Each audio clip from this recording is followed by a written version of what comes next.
merayakannya dengan sikap peduli.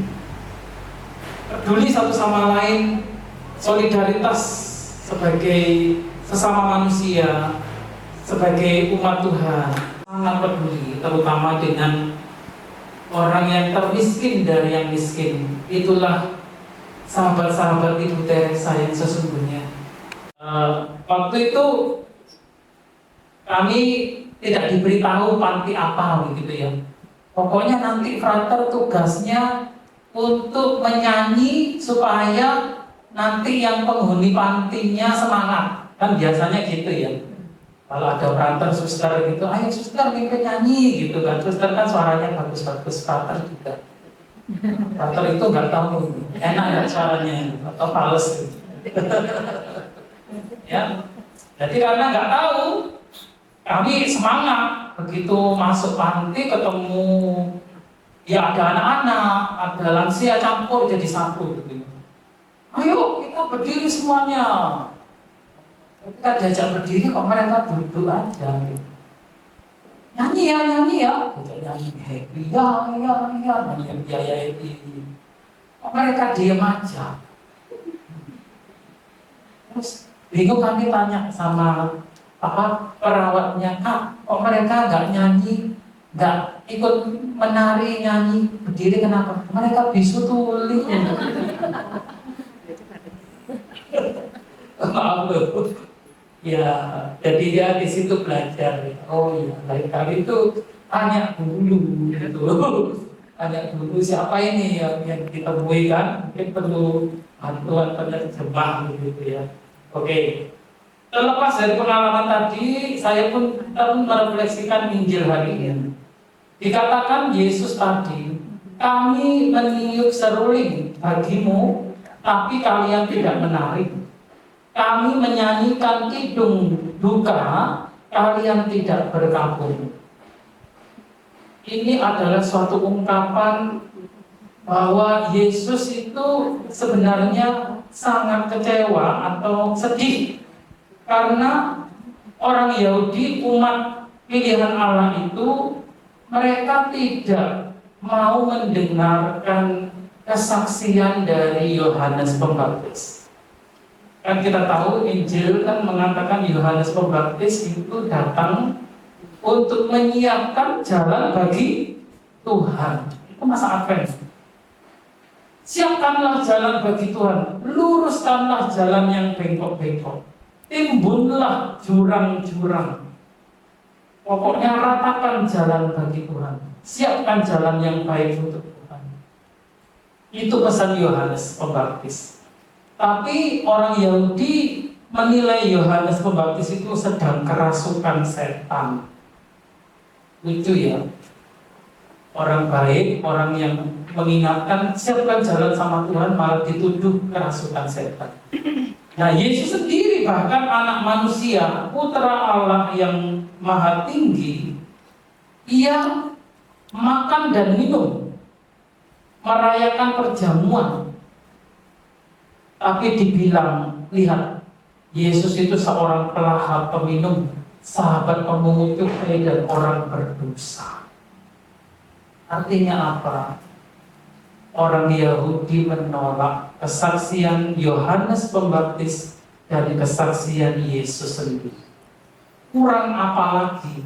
Yesus ingin menyatakan dirinya bahwa ia mau menyelamatkan semua orang. Maka dari itu, apa yang harus kita perbuat supaya kita jangan mengecewakan Tuhan? Saya baca-baca tadi malam mengenai KKIT sedikit, saya artikel bagus sih sebenarnya ya. Saya baca bagaimana menjadi seorang KKIT yang aktif. Ini ada loh artikelnya. Cinta kasih itu dimulai dari rumah, betul ya? Love begins at home. Betul ya? Ini menarik. Saya mau mencoba korelasikan dengan Injil hari ini. Yesus meminta kita supaya peduli, jangan acuh tak acuh. Peduli terhadap sesama, peduli terhadap apa yang Tuhan kehendaki dalam kehidupan ini. Nah, kalau di KKIT, cinta kasih itu berasal mulai dari rumah. Maka mungkin dari antara kita yang tinggal di sini, itu juga harus membangun atau menghidupi semangat kasih. Itu yang paling utama. Oke, perawat digaji, betul. Ada yang bertugas digaji, betul. Tapi kalau hanya kita kerja karena gaji, tidak tanpa kasih, hasilnya bagaimana? Minimal. Ya. Orang akan juga kalau sudah jam 5 sore, ya udah aku nggak mau lagi kan, gitu kan? Kalau orang digaji kan selesai kantor, ya udah saya nggak mau lagi. Tapi kalau kasih itu kadang tidak mengenal waktu, bahkan tanpa pamrih. Pak suster-suster Ibu Teresa itu apa digaji enggak? Enggak ada. Libur aja 5 tahun sekali. Dulu bahkan para suster itu enggak makan lauk, hanya makan nasi sama garam. Tiap hari. Para suster-suster Ibu Teresa dulu awal-awal itu hanya makan garam dan nasi. Pakaian jubahnya cuma 2 potong. Satu hari dipakai kotor, yang satu kering, besok ini yang kotor dicuci, besok yang kering dipakai. Itu terus. Tiap hari mencuci karena cuma 2 potong pakaian. Suster-suster Ibu Teresa, keras hidup mereka. Tanpa pamrih. Tapi mereka gembira, itu loh saya heran. Nggak punya HP, nggak punya apa-apa. Gembira. Gembira. Itu yang saya luar biasa. Berarti ada memang semangat cinta kasih itu yang mereka hidupi. Dimulai dari rumah mereka.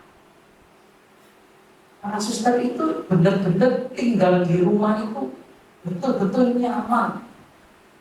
Meskipun hanya makan nasi sama garam, sudah bagi mereka itu sudah bahagia waktu itu. Sekarang ya mereka mungkin makannya udah layak ya. Waktu awal-awal itu keras.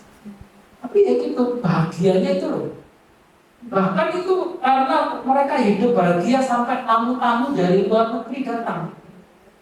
Nah, suster ini apa yang membuat mereka bahagia ini?